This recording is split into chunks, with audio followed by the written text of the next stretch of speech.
Hey everyone, welcome back to a brand new video from Yamparala Media. I'm your host Rahul, and in this video, we'll be covering elevations in the design system. So, without any further ado, let's get started. So, elevations are some of the elements that give a depth or a better feel in the UI, and there are a couple of predefined elevations that you should be using in your design. So, first of all, you need to understand that there are three types of elevations. One is very low elevation, then low elevation, and high elevation, or you can call it as the low elevation can be mid elevation, and these are the rules of how it should be. But if you see Twitter and if you find designers, generally they are using one plugin called Beautiful Shadows. Let me just show you. So people are using this particular plugin to create shadows in a beautiful manner. So if you are not into details of how a particular elevation or shadows are being created, you can use this plugin. I will show you how you can use this. So if you click on the plugin, it will load up and you can see the shadow here. So now if I change the circle, you can see it is moving respect to it. What I can do is I can change the color also. So now I have kept it as red. And one thing that you need to understand is this particular circle is nothing but the light, the brightness. Like shadows are generally casted when one part of the area is being shadowed or being pasted onto the background of the player.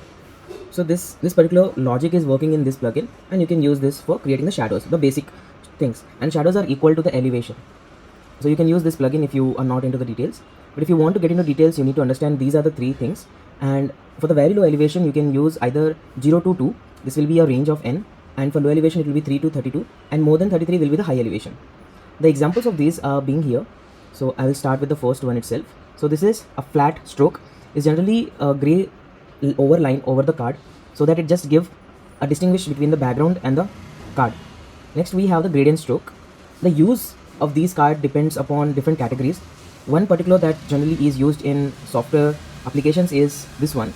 So this is layer 16 and it consists of stroke and shadow, and this particular thing is used for using tooltip. So if I click on any one of them and if I show you the properties of it, let's go with this one. So you can see that it is applied as stroke, which is 1, and it is outside. Let me just show you the properties. So it's basically black with 6% of opacity, which is termed as stroke flat. And the drop shadow we have added is 20. And this drop shadow 20 have a value of x to be 0, y to be 4, and blur is 8, and the black opacity is 14%. So in this manner, this type of elevation is used for tooltip.